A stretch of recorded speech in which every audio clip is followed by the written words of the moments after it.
Exatamente. Os jornalistas não leram o documento do Papa e é por isso que tem causado tanta confusão nas mídias e na rede social.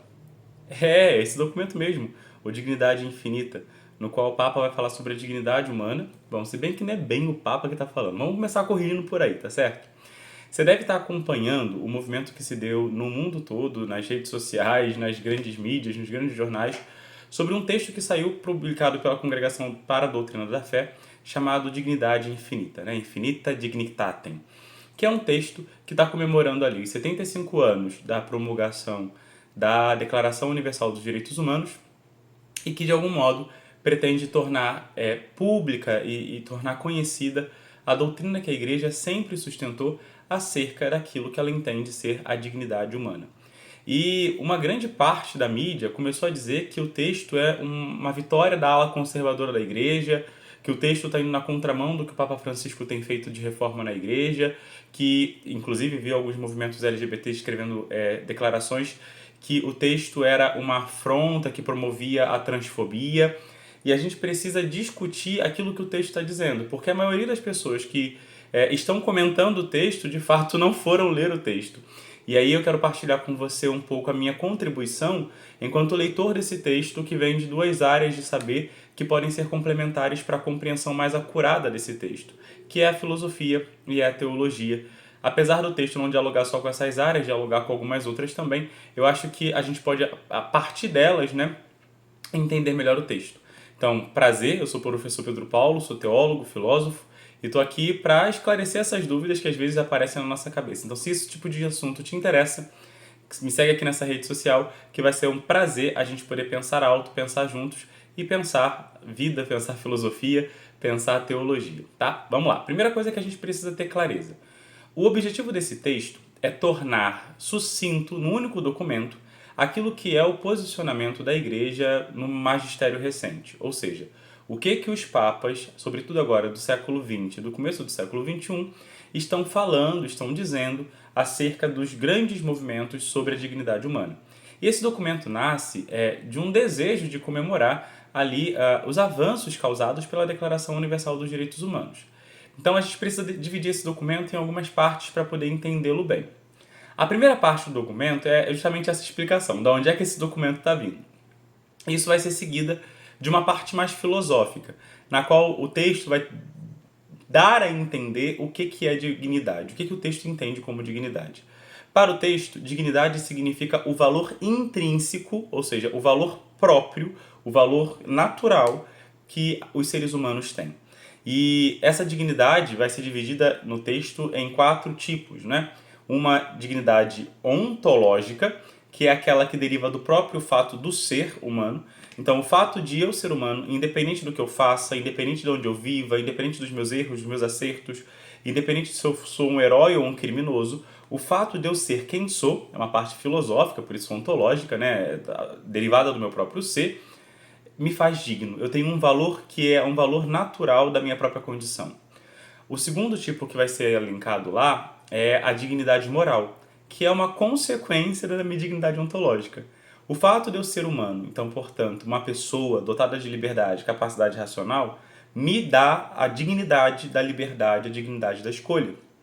E aí, o texto vai dizer que essa liberdade, essa dignidade moral, ela pode ser cada vez mais desenvolvida ou ela pode ser degenerada. Quando eu faço as minhas escolhas dentro daquilo que é próprio da minha condição humana, essa minha dignidade moral, ela torna explícita a minha dignidade ontológica. Então, à medida que eu uso a minha liberdade para agir cada vez mais racionalmente, cada vez mais de acordo com a minha natureza, essa liberdade testemunha para o mundo a beleza do que é ser humano. E quanto mais eu uso a minha liberdade para denegrir a minha condição humana, mais fica difícil enxergar a humanidade em mim, mais fica difícil enxergar a dignidade ontológica que eu possuo. Entretanto, o documento é muito claro, isso não anula a minha dignidade, não importa o que eu faça, a dignidade ontológica está preservada. A essas duas, o documento vai associar a dignidade social, que é o aspecto em que no contrato social, no contrato em que nós fazemos como seres relacionais, nós possamos garantir os direitos fundamentais da dignidade ontológica dos indivíduos. Então, não adianta dizer que eu reconheço que o ser humano que está do meu lado é digno e eu deixo ele passar fome. Não adianta dizer que eu reconheço que esse ser humano é digno e eu o torturo. Então, existe uma derivação lógica da dignidade ontológica que deve se expressar nas leis e no ordenamento jurídico, é o que a gente vai chamar de dignidade social. E por último, a dignidade existencial, que corresponde à percepção e ao desenvolvimento da própria subjetividade do sujeito. Ou seja, cada pessoa entender que na sua identidade única diante do mundo e diante de Deus, essa pessoa é portadora de um nome próprio, de uma resposta própria que só essa pessoa pode dar ao mundo. E aí é essa dinâmica de assumir a própria vida, a própria existência na transcendência como dom. Então são 4 dignidades: a ontológica, a moral, a social e a existencial. O documento, depois disso, vai fazer uma explanação teológica, lembrando que, para além daquilo que os filósofos já disseram sobre a dignidade humana, nós temos ainda a contribuição da revelação, que diz que o homem, além dessa dignidade própria da sua razão e da sua condição como animal diferente dos outros animais, ele foi criado à imagem e semelhança de Deus e redimido por Cristo. Então, nós temos uma origem divina e nós fomos elevados após a queda a um patamar de amizade com Deus que nos coloca num outro lugar na criação. Então, além da dignidade filosófica, o documento vai tratar também dessa dignidade teológica, que também é teologal, também é um convite para a comunhão com Deus.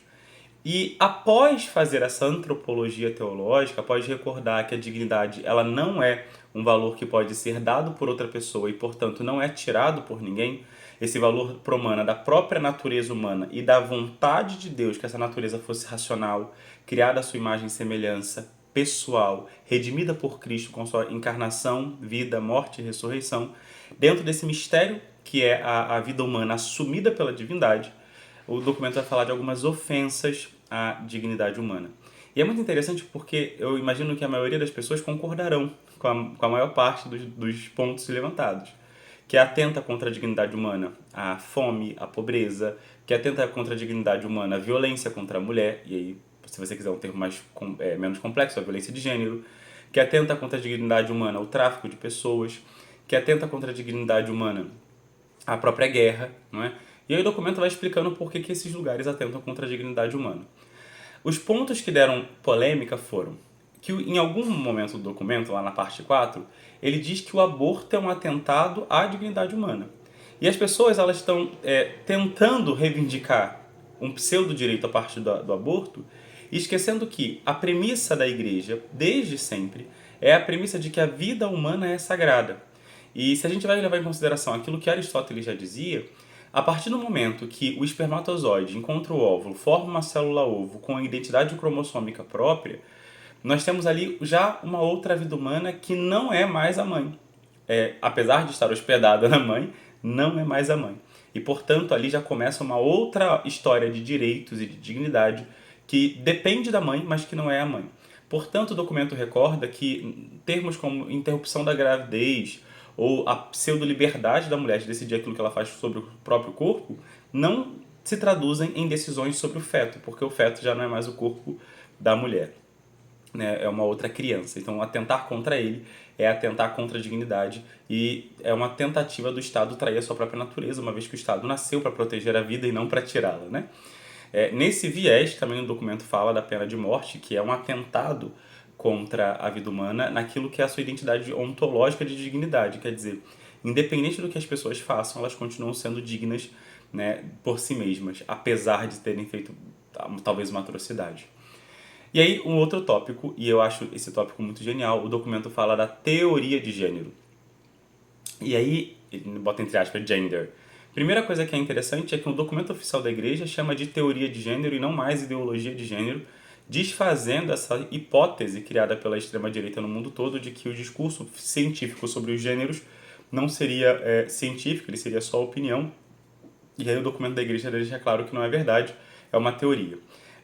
A igreja está indo contra todas as teorias de gênero? Não, ela especifica lá que o problema da teoria que desdignifica ou que omite, né, ou torna obtusa a dignidade humana, é a tentativa da anulação da diferença existencial, ontológica, fisiológica entre homens e mulheres.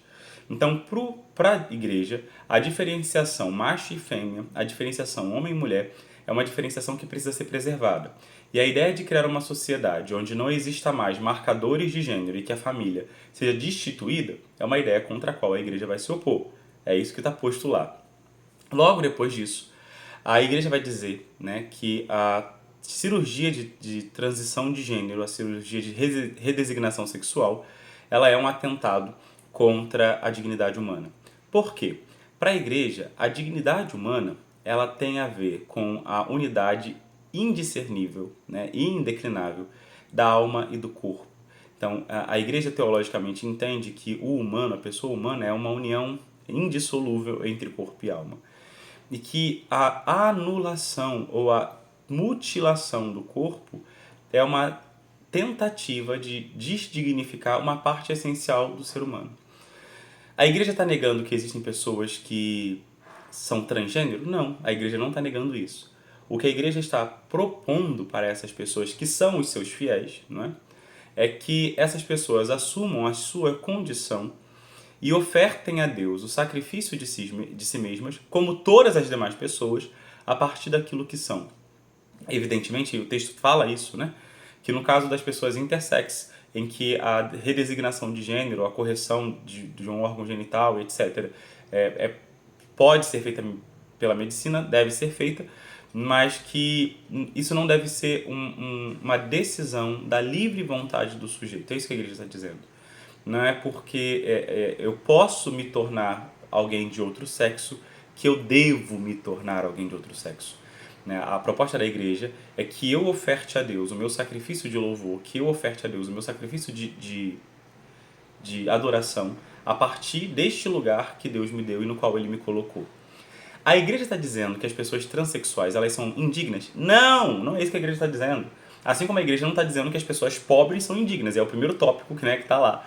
O que a igreja está dizendo é o seguinte, que a gente precisa estar atento como sociedade e como seres morais para que algumas decisões que nós tomamos não se traduzam em tentativas de reduzir ou de instrumentalizar ou de materializar a dignidade ontológica da pessoa humana.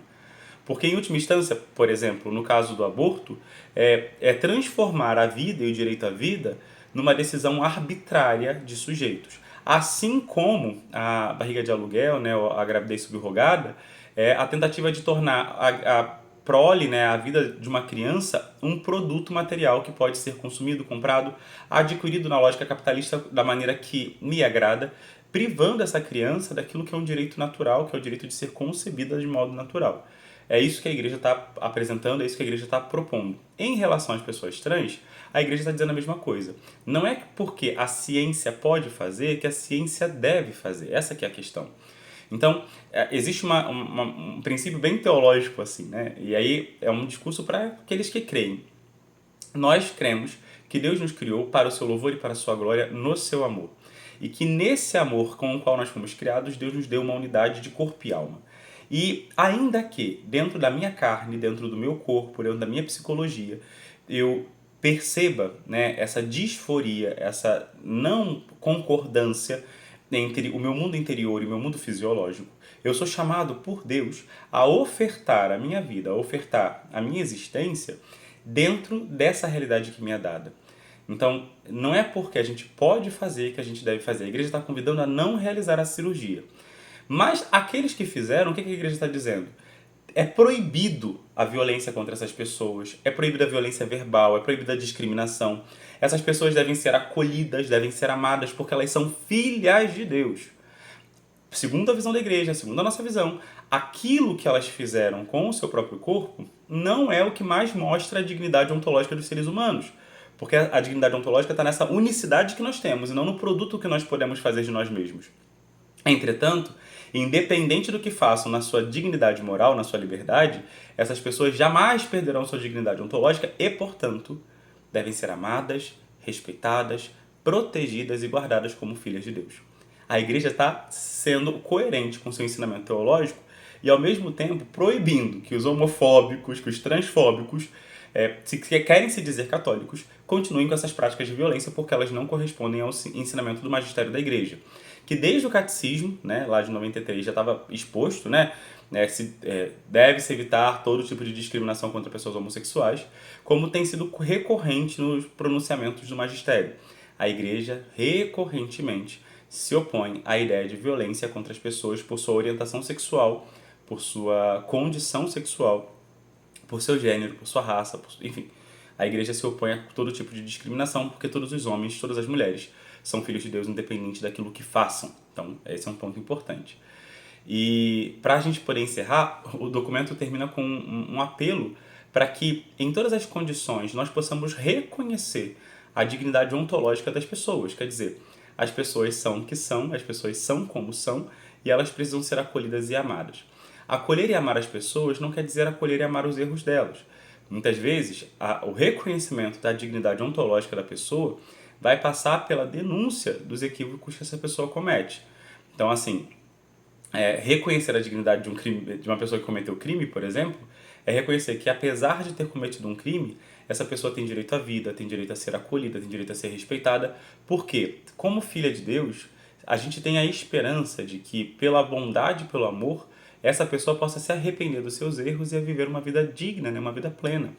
A mesma coisa vai tanger as pessoas que fizeram aborto, a mesma coisa é o apelo que a igreja está fazendo para os estados no combate à pobreza e às novas pobrezas, nas forças policiais no combate ao tráfico de órgãos e de pessoas.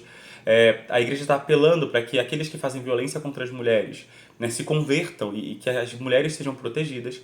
A igreja está apelando para que se acabe com a violência que se faz contra as pessoas LGBTQPNA+, no mundo inteiro. Quer dizer, a igreja entende que essas pessoas são portadoras de dignidade que devem ser respeitadas. Assim como as mulheres, assim como o nascituro, assim como os pobres, assim como aqueles que se encontram como estrangeiros por questões de tráfico. Ou seja, a dignidade infinita não é um documento que a igreja está promulgando, produzindo, para dizer que as pessoas não têm dignidade, ao contrário. É para reafirmar a crença de que é impossível dizer que nós acreditamos em Jesus Cristo. É impossível dizer que somos cristãos e somos favoráveis à pena de morte, somos favoráveis à tortura, somos favoráveis à execução, somos favoráveis a estados dominados pelo terrorismo, pelo crime organizado, pelo tráfico, pela milícia. Ser cristão significa se opor a toda forma de violência que desdignifica, né, moralmente, socialmente, existencialmente, as pessoas humanas, porque toda pessoa humana é portadora de uma dignidade ontológica. É isso que a igreja está ensinando, é isso que o documento está propondo, ok? Eu vou deixar esse vídeo com os comentários abertos, eu espero que a gente tenha capacidade de dialogar, eu tenho certeza que esse vídeo vai alcançar muitos movimentos LGBTQIA+, que têm posições um pouco mais aguerridas, e aí vale sempre a pena lembrar, esse é o posicionamento da Igreja Católica Apostólica Romana.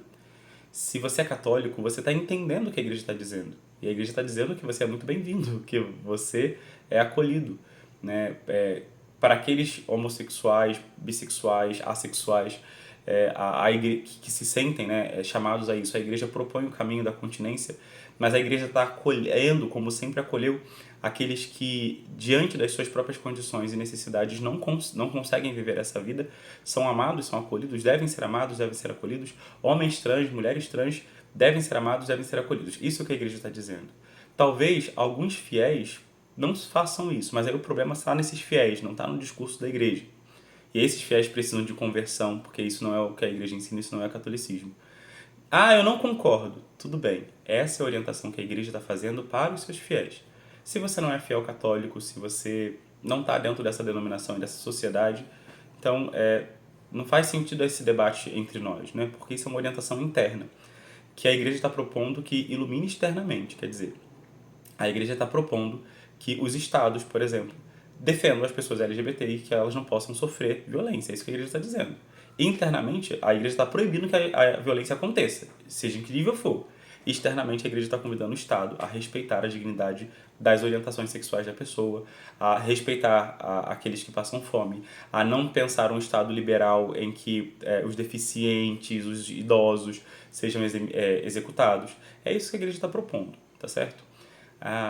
Eu quero militar, quero brigar. Tudo bem, eu não sei, dependendo do nível da sua militância, da sua agressão a outras pessoas, talvez o seu comentário seja tirado aqui do meu perfil, mas eu te convido a gente a tirar dúvidas, a gente dialogar, a gente pensar junto, porque esse é o espaço, né? É o espaço do diálogo para que a gente possa criar uma sociedade mais fraterna, mais humana, porque nessa fraternidade, nessa humanidade, é possível estender da minha parte, que sou cristão, o reino de Cristo sobre a terra, e da parte daqueles que não são, conhecerem de verdade o rosto misericordioso do Pai.